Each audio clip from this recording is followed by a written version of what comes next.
This video is powered by the pros at Pascal Air Plumbing and Electric. Arkansas owned, Arkansas operated. GoPascal.com. Alyssa, always great talking with you. What's up? Best part of my week, guys. How are you doing? Doing well. We were just talking about rings, and I know you just won an award. Do you get a ring with that award? I don't think so. I think it's a plaque. There you go. Yeah. It used to be a plaque. You get a stand-up. It's like a trophy sort of a thing.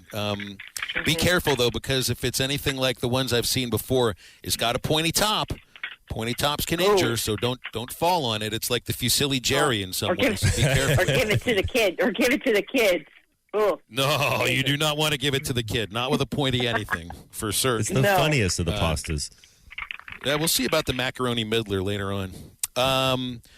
Alyssa, is it okay for Arkansas baseball to publicize making College World Series rings and to make a ring that celebrates a season where you did something special but didn't win a natty? Yeah. You know what? Here's the deal. And I was having this conversation earlier today with a friend of mine.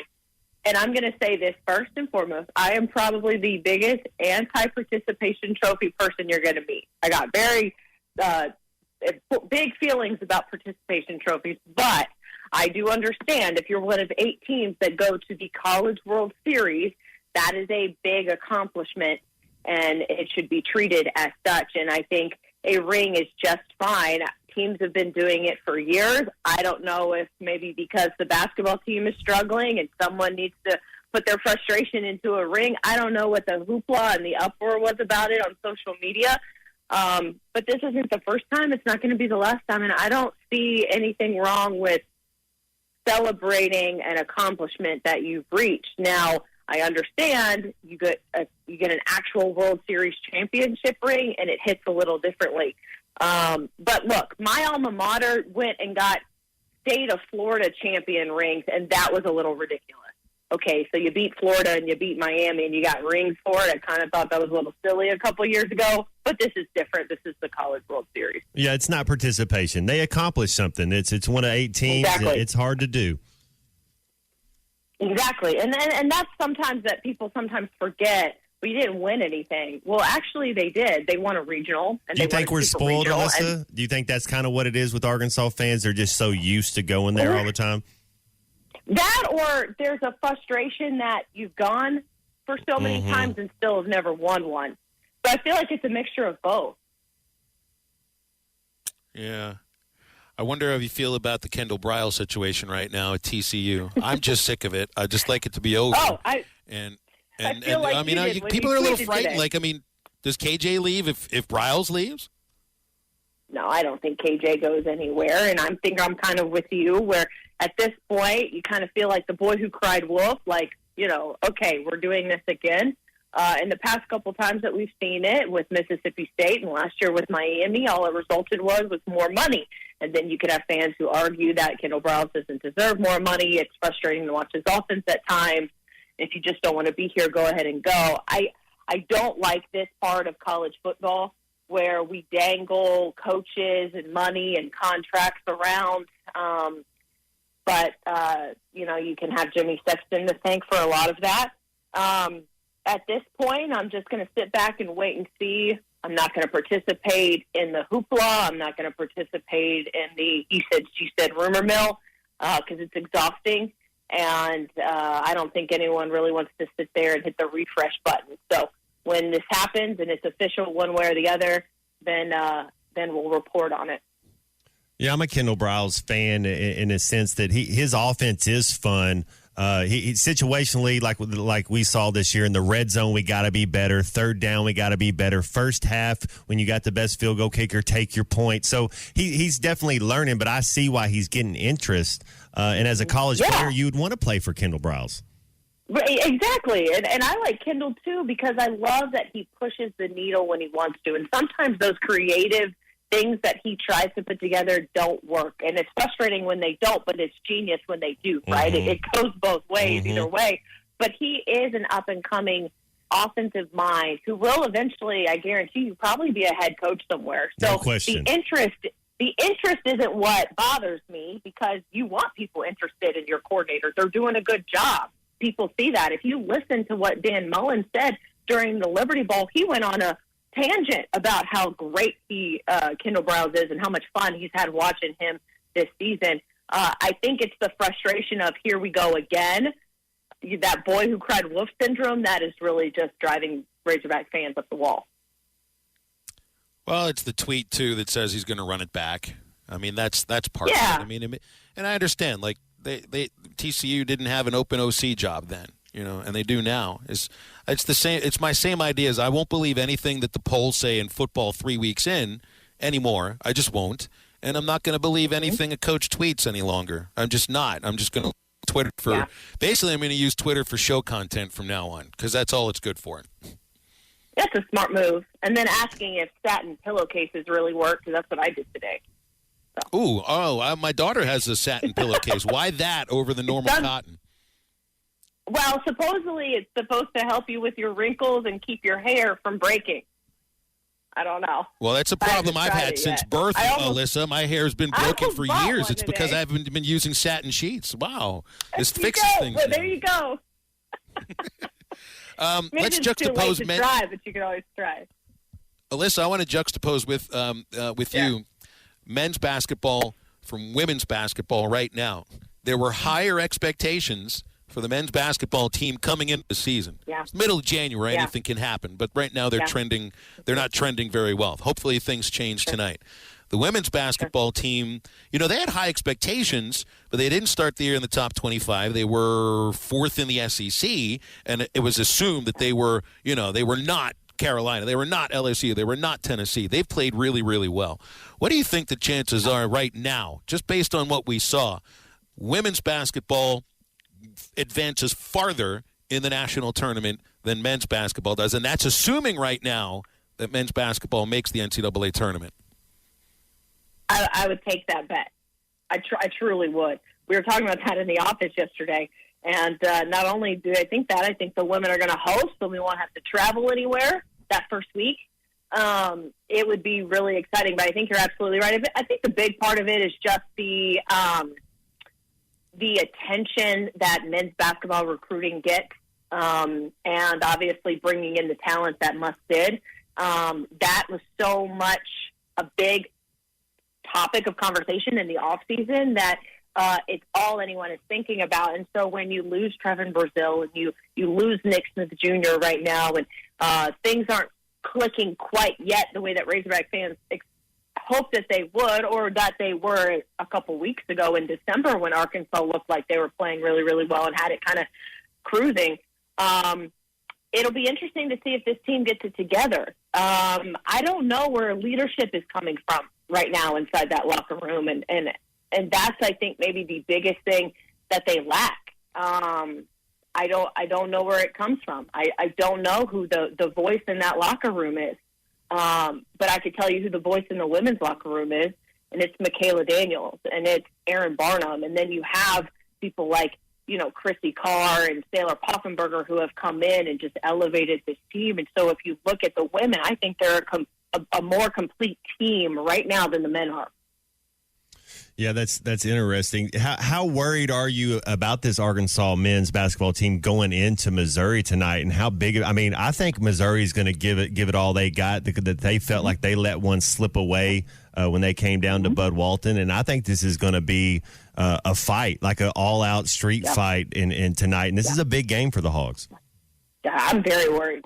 100%. If I have to be honest, I'm very worried. One, they don't play well in Columbia, just period. If you look back just the past couple of years, even all the way back through Mike Anderson's tenure, and we know how that relationship with Mike Anderson going back to Missouri, and they just struggled there at times.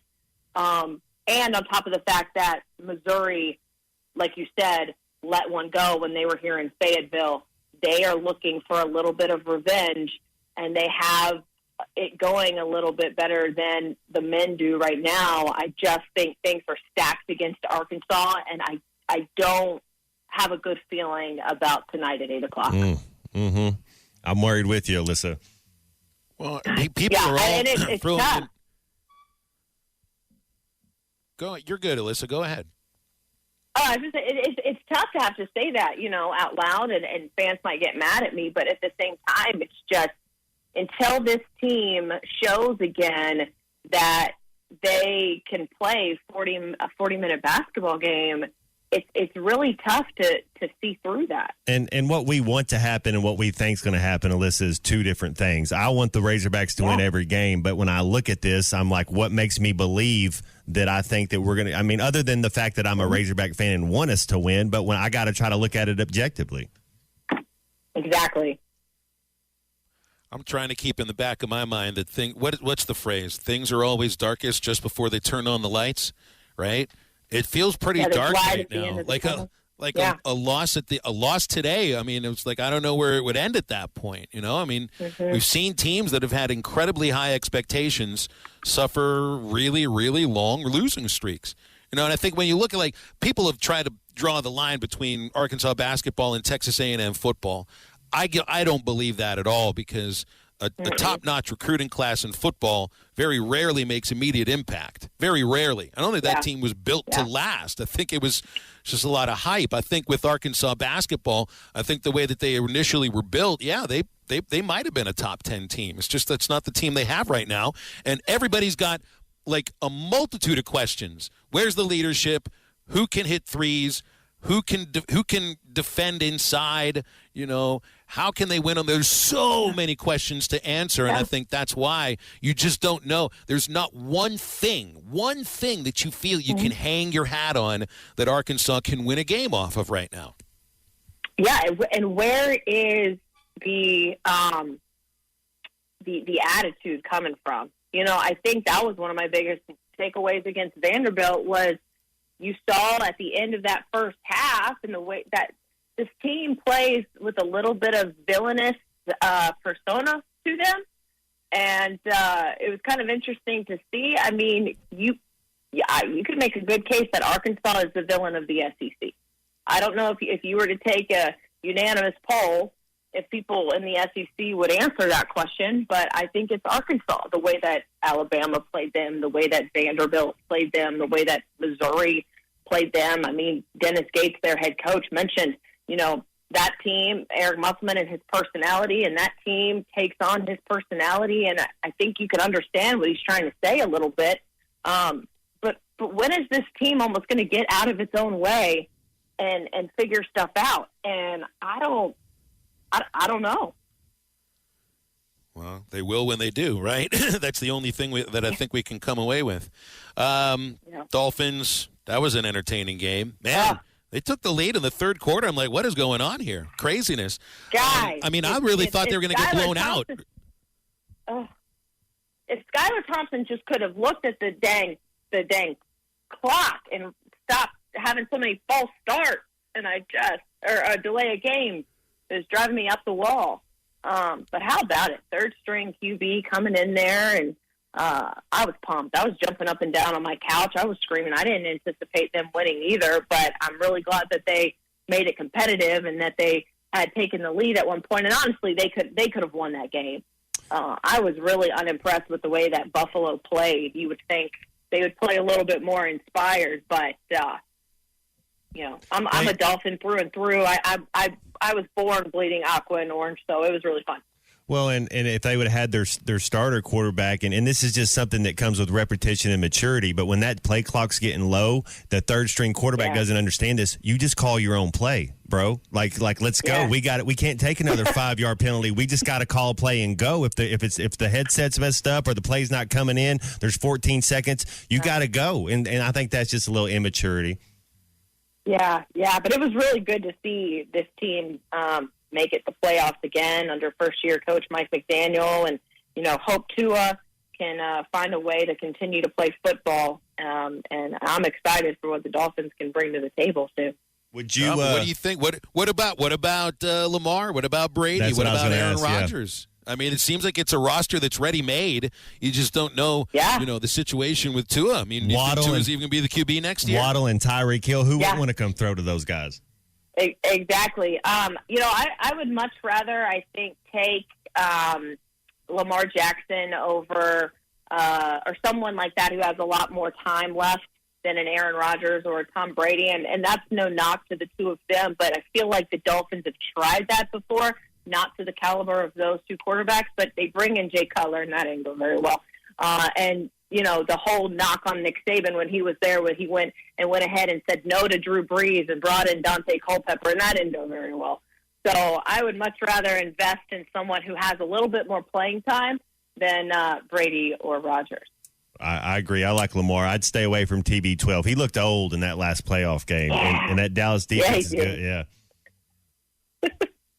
Poor guy. Alyssa. BetOnline remains your number one source for all your sports betting this season. Everything from the NFL and bowl season to esports. You'll find the latest odds, team matchup info, player news, and game trends at BetOnline. BetOnline features live betting, free contests, and live scores for almost any sport or game imaginable. We're the fastest and easiest way to bet on all your favorite leagues and events. Head to betonline.ag to join and receive a 50% welcome bonus on your first deposit. Make sure to use the promo code BELIEVE to receive your rewards. That's BLEAV. Bet Online, where the game starts.